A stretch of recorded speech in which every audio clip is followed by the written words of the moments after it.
Delhi బయల్దేరిన air India విమానం హాంకాంగ్కు తిరిగి వచ్చింది. సాంకేతిక సమస్య అనుమానం AI-315 విమానం హాంకాంగ్లో సురక్షితంగా ల్యాండ్ అయ్యింది మరియు ప్రయాణికులందరూ విమానం నుండి దిగిపోయారని ఎయిర్లైన్ ఒక ప్రకటనలో తెలిపింది.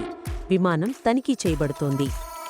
జూన్ 16, 2025న హాంకాంగ్ నుండి ఢిల్లీకి నడుస్తున్న AI-315 విమానం సాంకేతిక సమస్య కారణంగా టేకాఫ్ అయిన కొద్దిసేపటికే హాంకాంగ్కు తిరిగి వచ్చింది.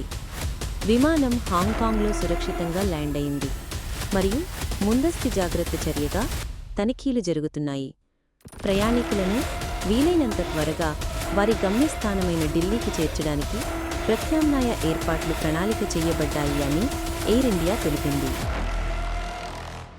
ముంబై హాంకాంగ్ నుండి ఢిల్లీకి వెళుతున్న ఎయిర్ ఇండియా డ్రీమ్లైనర్ బోయింగ్ 787-8 విమానం సోమవారం టేకాఫ్ అయిన కొద్దిసేపటికి సాంకేతిక సమస్య తలెత్తిందని పైలట్ అనుమానించడంతో దాని ప్రారంభ విమానాశ్రయానికి తిరిగి వచ్చింది.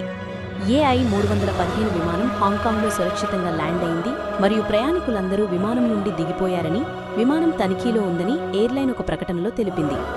విమానం హాంకాంగ్ నుండి మధ్యాహ్నం 12:16 గంటలకు బయలుదేరి IST మధ్యాహ్నం 12:20 గంటలకు ఢిల్లీలో ల్యాండ్ కావాల్సి ఉంది.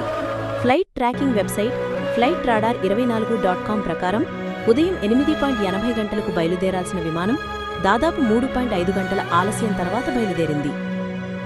ఈ ఊహించని అంతరాయం వల్ల కలిగే అసౌకర్యాన్ని తగ్గించడానికి ప్రయాణికులకు అవసరమైన అన్ని సహాయాన్ని మేము అందిస్తున్నాము అని అది తెలిపింది. జూన్ 12న 242 మంది ప్రయాణికులు మరియు సిబ్బందితో లండన్కు వెళ్తున్న ఎయిర్ ఇండియా విమానం బోయింగ్ 787-8 డ్రీమ్లైనర్ అహ్మదాబాద్లోని ఒక వైద్య కళాశాల సముదాయాన్ని కూల్చివేసి టేకాఫ్ అయిన 1 నిమిషంలోపు కూలిపోయినప్పుడు 270 మందికి పైగా మరణించారు.